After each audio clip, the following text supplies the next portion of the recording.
Hello साथीभाइहरू, finally यो जगन्नाथ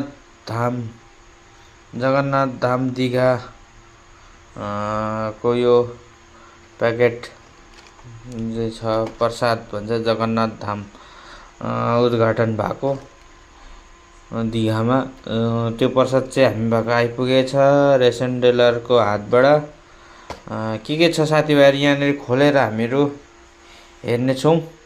साथीभाइहरू हेर्नु होला, तपाईँहरूकोमा पनि यस्तो प्रसादको यो प्याकेट आयो कि आएन कमेन्ट गर्नु होला, र के आएको छ त्यो पनि कमेन्ट गर्नु होला साथीभाइहरू, र कस्तो छ के छ कमेन्टमा प्रतिक्रिया दिनु होला साथीभाइहरू। र हामीहरू चाहिँ अब यो खोल्दैछौँ, के छ हेर्नु सक्नुहुन्छ यहाँनिर। तपाईँहरूकोमा के छ त्यो पनि भन्नु होला साथीभाइहरू। प्याकेटिङ चाहिँ एकदम राम्रो छ, हेर्नुहोस् प्रिन्ट पनि एकदम राम्रो छ, क्वालिटी राम्रो भन्छ प्याकेटिङको। भित्र चाहिँ कस्तो के छ हामी हेर्नेवाला छौँ साथीभाइहरू।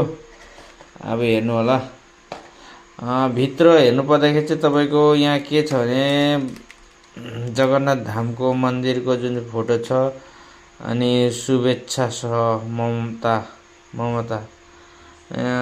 शुभेच्छा जना छ यहाँनिर। तपाईँको जगन्नाथ धाम दिघा शुभेच्छा सह ममताले छ हो।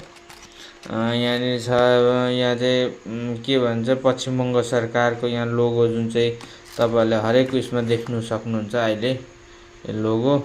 यहाँनिर छ निर्माण सहयोगिता, यो के हो यो बुझ्नु सकिनँ। यो तत्त्व संस्कृति विभाग पश्चिम बङ्गाल सरकारकोबाट यो भएको रहेछ साथीभाइहरू। यहाँनिर के आएको छ भने एउटा चाहिँ तपाईँको यो के पेडा के हो यो आएको छ प्याकेटिङमा। अनि यो यसमा के आएको छ हेर्नु साथीभाइहरू।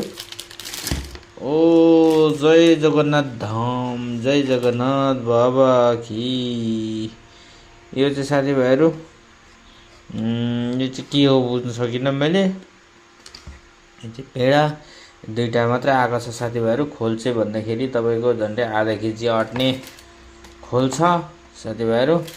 प्याकेजिङ यो चाहिँ यो दुईवटा मात्रै आएको छ, लगभग तपाईँको 10 रुपियाँको। यो 5 रुपियाँ, यो 5 रुपियाँ, 10 रुपियाँको सामान आएको छ। प्रसाद हो साथीभाइहरू, कम्ती धेरै जे आयो भने प्रसाद हो। एउटा सानो टुक्राहरू नकुलदानाको दाना आयो भने प्रसादै हो साथीभाइहरू। तर पनि यत्रो ठुलोमा चाहिँ यति पठाइदिएछ 10 रुपियाँको भनेर मैले अनुमान मात्र लगाएको साथीभाइहरू। त्यस्तो अन्यथा नसोच्नु होला। प्रसाद भनेको प्रसाद हो, जगन्नाथ बाबा की।